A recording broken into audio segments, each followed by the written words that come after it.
Teruskan untuk mendukung perkembangan pelabuhan PTP di Johor ini.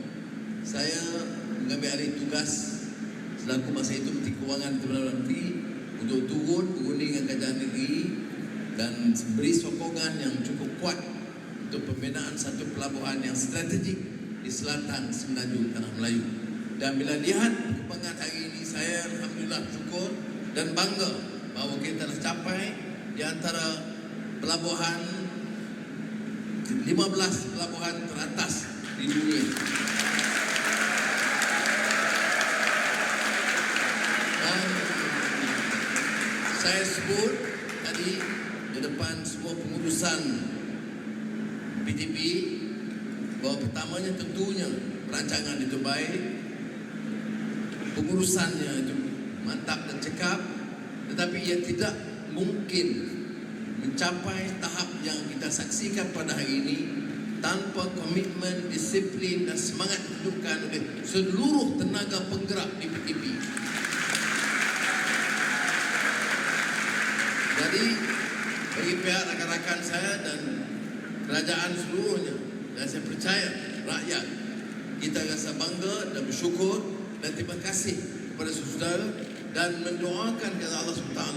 Mudah-mudahan kita bina kekuatan, kita perbaiki, kita tambah lagi apa-apa kemudahan asas supaya dapat berkembang bukan saja dekat tahap ke-15 tapi boleh meningkat di antara pelabuhan terulung di rantau kita, insya-Allah.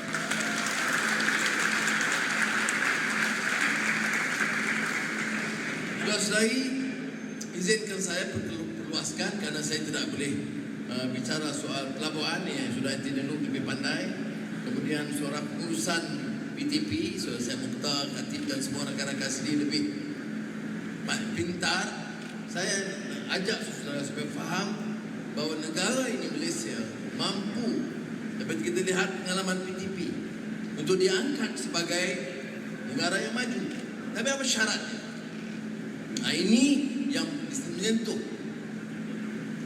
dasar penekanan yang kita lakukan dalam negara madani sekarang. Apakah ciri yang memungkinkan kita bukan saja sekadar kembali, tapi terangkat sebagai negara yang maju, cemerlang, yang punya daya tahan dan memberi sumbangan bukan saja kepada rakyat dan negara, tapi menjadi negara yang dihormati dan dikagumi oleh dunia. Tentunya ekonomi harus mampat, tetapi pengurusan harus cekap. Amalan lampuk yang nak guna kedudukan,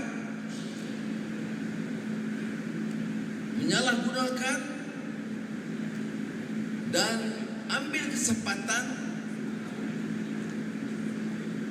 menerima sogokan, memperkayakan diri, amalan yang telah menyebabkan Malaysia ini dalam banyak hal kecundang, itu mesti dihentikan. Maksud saya, jangan lagi ada amalan bila ada diberi jawatan, ada kedudukan, dia fikir yang utama bagaimana perkayakan diri dia dan anak isteri dia. Sebab itu, walaupun saya tahu ada orang tidak senang dengan tindakan-tindakan keras kita terhadap orang-orang yang rasuah sama ada dulu atau sekarang, saya katakan untuk selamatkan negara ini bersih, harus bersih dari rasuah dan kejahatan kuasa.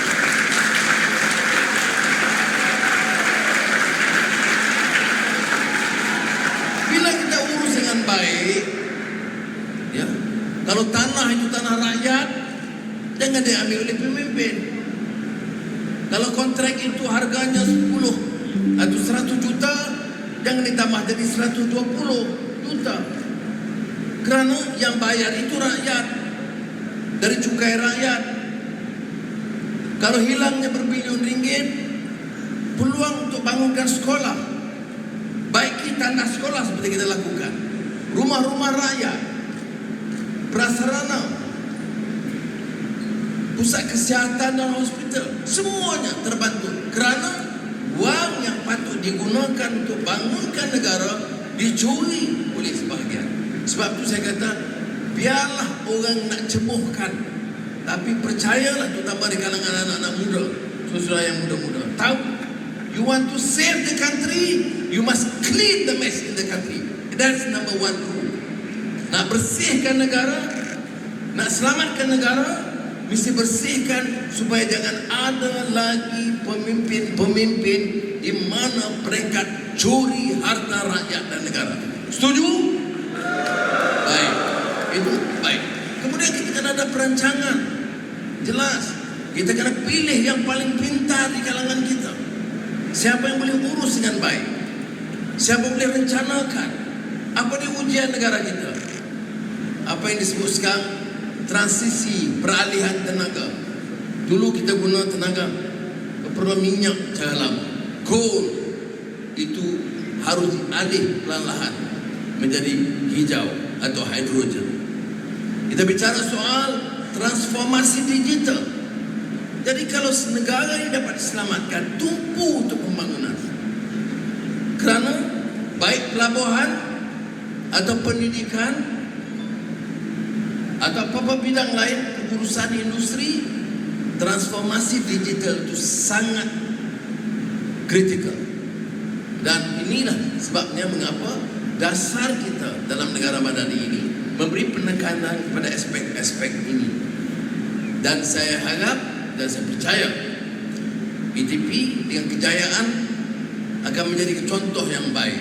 Tadi ada cadangan mengatakan kalau kerajaan menimbangkan untuk menaikkan tarif supaya keuntungan bulihan kepada PTP itu meningkat, jangan lupa keuntungan itu patut diagih juga kepada pekerja-pekerja supaya pekerja-pekerja mendapat upah yang lebih baik.